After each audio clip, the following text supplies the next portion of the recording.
Olá pessoal, tudo bem? Eu sou o pastor Giovanni, eu tenho uma palavra de Deus para o seu coração. Desde já, dá um joinha aí, se inscreva aqui no nosso canal do YouTube, não se esqueça e também esteja conectado conosco, diga da onde você está nos assistindo, o que você achou desse vídeo, compartilhe com outras pessoas, aperta no sininho e siga o nosso canal.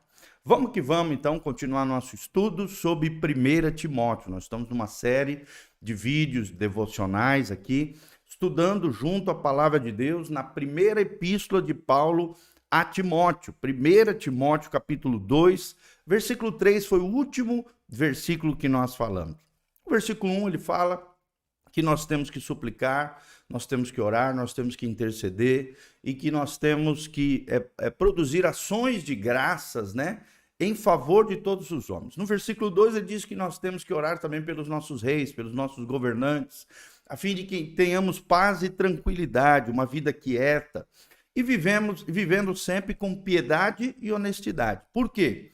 Porque isto é bom e agradável diante de Deus, o nosso Salvador. Versículo 1, versículo 2, versículo 3 do segundo capítulo de 1 Timóteo. E agora nós vamos adentrar no versículo 4, que o texto sagrado nos diz aqui, que quer que todos os homens sejam salvos e venham ao conhecimento da verdade. Olha só, querido, a Bíblia está dizendo que Deus não quer que nenhum se perca. Deus não gostaria que ninguém fosse para o inferno. Só vai para o inferno quem quiser ir para lá, quem decidir desprezar a graça de Deus, o amor de Deus, as consolações de Deus, a compaixão de Deus pelo ser humano pecador. Deus não quer que nenhum se perca. Está lá em João 3,16. Porque Deus amou o mundo de tal maneira que enviou o seu Filho unigênito para que todo aquele que nele crê não pereça, mas tenha a vida eterna. A vida eterna está aqui, disponível para você, dada pelo próprio Deus, a seu favor, fruto da graça de Deus, através de Jesus Cristo, nosso Senhor e o nosso Salvador. O que tem que haver em nós é um coração de quebrantamento, de reconhecimento, de erros e falhas, de que somos pecadores, de que o nosso pecado nos leva ao inferno se não houver arrependimento.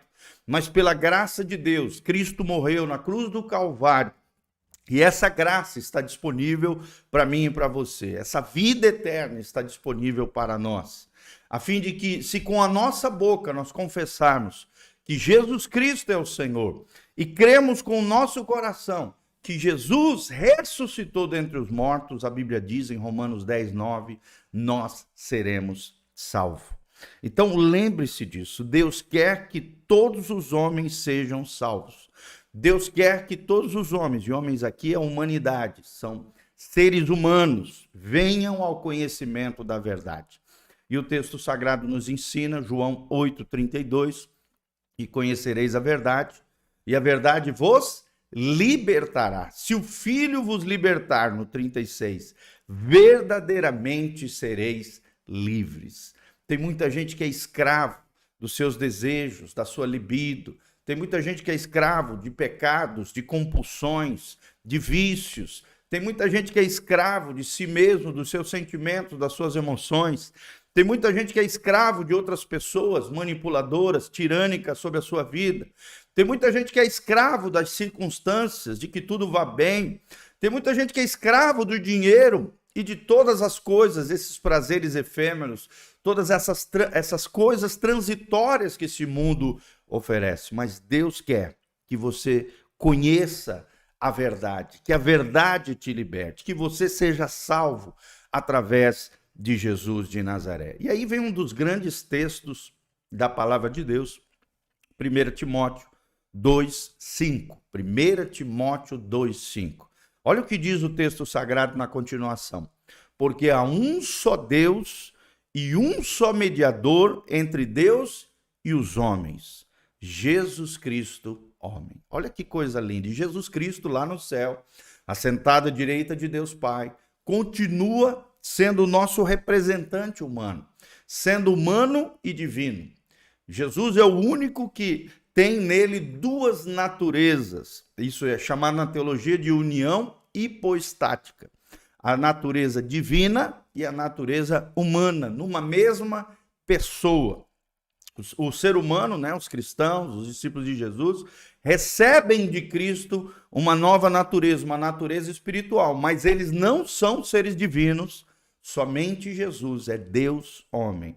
Somente Jesus, Cristo, é homem e também Deus. O nosso representante, mas também um ser divino que está sentado à direita de Deus Pai. Há um só Deus, e esse Deus tremendo é Deus Pai, Deus Filho e Deus Espírito Santo. Há um só Deus. As três pessoas divinas são plenamente Deus. E cada uma delas é uma pessoa distinta. Mas há um só Deus. É o que diz aqui o texto. Porque há um só Deus e um só mediador entre Deus e os homens, Jesus Cristo, o homem. Quantas e quantas pessoas às vezes tentam ser mediadores em favor de outras pessoas? Quantas e quantas pessoas têm buscado personagens da história, santos da história da igreja, outros ídolos, né? Sejam prazeres, coisas desse mundo, pessoas, animais, né? Quantas e quantas pessoas têm se ajoelhado, orado, clamado nos lugares errados, nos altares errados, diante de pessoas, diante de animais, diante de coisas que este mundo oferece. Quantas e quantas pessoas colocam o seu coração num objeto religioso, num artigo esotérico, místico, atribuindo a eles poderes divinos, poderes sobrenaturais. Isso é algo errado, é algo que ofende o coração de Deus. Isso na Bíblia é chamado de idolatria. Também a avareza, o amor excessivo ao dinheiro e os bens materiais, na Bíblia é tido também como idolatria. E quantas pessoas se dobram diante do ídolo chamado dinheiro, que por detrás existe uma potestade chamada Mamon. Então, preste atenção, o único mediador, o único intercessor entre Deus e os homens não é a mãe de Jesus, não é nenhum dos apóstolos, não é nenhum santo da história da igreja, por mais santo e piedoso que ele tenha sido. Todos foram pecadores. Maria pecou.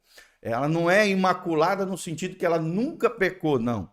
Ela era imaculada, era virgem até o nascimento de Jesus. Depois do nascimento de Jesus, ela se casou com José. E o que aconteceu? Ela gerou outros filhos. Tem um episódio na Bíblia que fala que Maria e os irmãos de Jesus chegaram diante dele, querendo ali um acesso VIP com Jesus. Jesus olhou para a multidão e disse: olha, a minha mãe e os meus irmãos são aqueles que fazem a vontade do meu Pai. Ou seja, e também lá nas bodas de Canaã, nós vemos claramente que Maria se sujeitou ao filho. Maria se sujeitou ao mestre, ao Yeshua HaMashiach, ao Yeshua ben Yosef, Jesus, o filho de José. E Jesus, o ungido de Deus, o seu filho amado.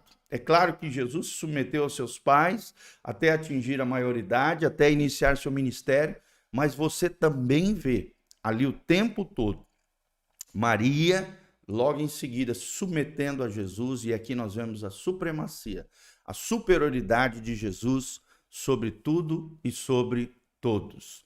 E nós louvamos a Deus por isso, por termos um só mediador, um só sacerdote, um advogado fiel, um homem leal a mim e a você, que intercede por nós à direita de Deus Pai, lá no lar celestial, lá no céu. E aí o 6 diz: o qual se deu a si mesmo em preço de redenção por todos, para servir de testemunho a seu tempo. Ou seja, o próprio Cristo, esse Cristo que é Deus e homem, aquele que é o único mediador entre Deus e os homens, aquele que é o único Deus verdadeiro, ele se deu a si mesmo, ele se ofertou na cruz do Calvário, no altar da cruz.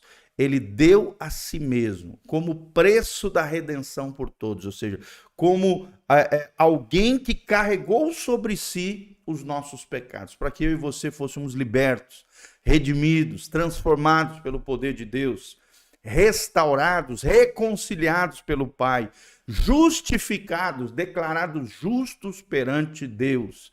Toda essa redenção só foi possível porque o próprio Filho de Deus, Jesus, o homem, o Deus homem, o único mediador entre Deus e os homens e o único Deus verdadeiro, se deu a si mesmo, se ofertou como um sacrifício vivo, santo, agradável, imaculado. O Cordeiro de Deus que tirou o pecado do mundo é Jesus de Nazaré. Para quê? O texto continua dizendo, no versículo 6, a parte B diz, para servir de testemunho a seu tempo.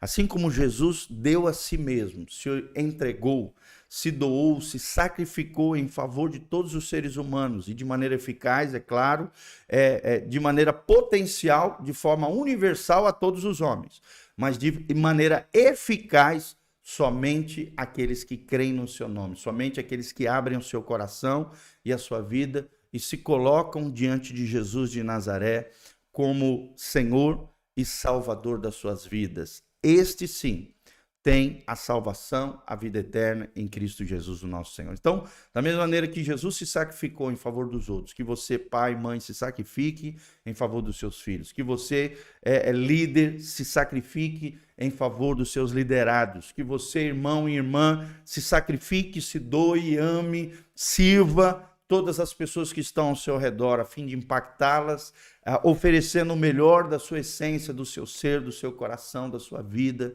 em favor das pessoas que estão ao seu redor. Nós somos chamados para servir. Se queremos ser grandes no reino de Deus, temos que ser servo de todos. Amém? Que Deus abençoe essa palavra ao seu coração, que possamos aprender com Jesus, que possamos buscar Ele como único mediador entre Deus e os homens. Amém? Aqui debaixo tem todas as informações de como você pode contribuir conosco. Temos um QR Code na tela também disponível e todas as informações de como você pode participar do nosso ministério, horário de culto, o endereço da igreja, Igreja Casa na Rocha. Que Deus abençoe você, a sua casa, a sua família, em nome de Jesus. Um grande abraço. Amém.